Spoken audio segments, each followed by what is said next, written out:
Hey there, everybody. This is Fulminati here. I have been a little bit absent, but I'm going to address this really quickly. I've been busy for the last 2 weeks, and I'm really sorry, so I'm going to make it up to you guys. I'm releasing one video for every week I missed, and I'm releasing this week's video, and I'm releasing a bonus video, just to make it up to you guys. And I'll get to the bonus video later, because it involves what I'm about to review. So what we have in front of us are bohrok, and if you notice, they're slightly revamped. Now, I've also one of the videos I'm releasing is would be the classic PowerPoint, whatever you want to call it, music video to go along with this. But I digress. So, the story behind this is what I wanted to do was I wanted to make a bohrok. I got inspiration. I was like, oh, this is going to be great. And then I sat down, I started gathering the pieces, and I realized I didn't have the bohrok skull. So I said, oh, what am I going to do? And it was like getting hit with a brick wall. So I was like, I guess I just have to make a custom head. That's going to be hard. So what I used was I actually used a model, so I pulled out Zane, because he's still sitting around, and he uses bohrok skulls as his legs, which is the reason I don't have any more, is because if I ever had a spare set of those, I would use them, because I used to think they were worthless, but they're so useful. Anyway, so when I got the new head design, I was like, well, why don't I just revamp the whole thing? So what I did was I basically the head is the most custom part. Then you've got the body, and then you've got the legs and the feet. Well, that's pretty much everything. So I've kind of brushed over every part at least.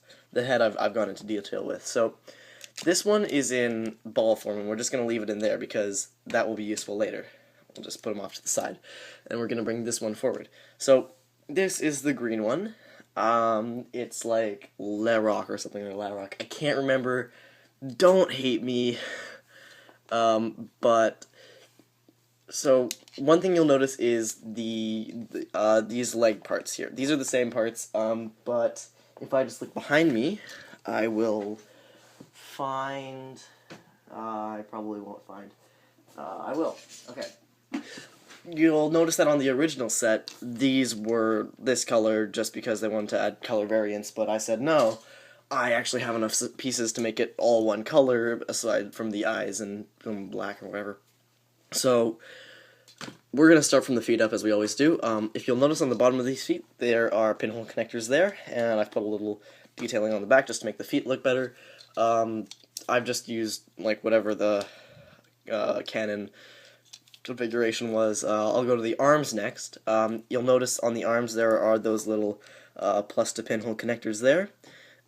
And you'll see why later. They're actually very important. You can do this the full range of motion, the classic bohrok pose, you know, those things back, you know, that forward, whatever. It's like headbutting. But I'll get to the body. The body is fully functional like a bohrok head, except for the fact that you can't like press a thing on the back and it like slams forward. But you can still put it into a ball. And I thought, well, that's really cool. I hope I can work off that. And so what I did was I managed to make it posable too, because sacrificing that gear joint lets you put a lot more into it.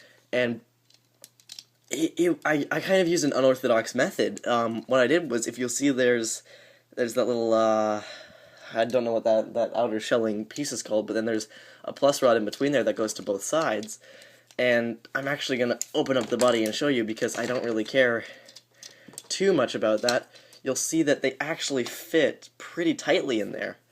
And I'll just use the rest of this. I'll put that on there, and you'll see that that just connects like that. And then you just lay the rest of the body over. And then you've got your basic body design, and you've got a ball joint coming off of that allows it to go back into a ball, and its neck is posable. And I thought that was really cool. And I love the bohrok sets now. They're probably my favorite set now, just because of the pure functionality of them and how much you can do with that. One of the problems that I ran into was, the neck doesn't go quite as far out because, one, there's a piece there, and two, even if it wasn't, it can't go quite past that barrier like the other ones could. So, in terms of headbutting like the classic bohrok can, it can go about that far, and to compensate for that, you just tilt the neck forward, you bring the arms back, and you make it look like that, so it's still headbutting. So we're gonna get into how you turn it into a ball. So most of you probably remember this. I hope you do, because I do. I think the Toa and the bohrok were my first Bionicle or Lego sets. So I'm just gonna do this side, and then I'm gonna go in depth on the other one. So what you do is you just fold the arms inward like that. It's a little awkward. You just gotta get used to it, and just do the legs like that, and you'll see why there's those pinhole connectors and that pinhole sticking out is because of the way that the bohrok were just engineered by Lego. Is you can put that connection there, and then they'll be stable there, and as a ball, it's now, like, the legs will not fly apart. The only problem you might have is the head pops off from the ball joint, or the head does that, but just the pure functionality of this MOC is amazing to me. The fact that you can do so much with this is incredible, and there was other stuff I wanted to do, and I'll bring this one out to kind of show you what I kind of wanted to do. Oh, that's never actually happened before.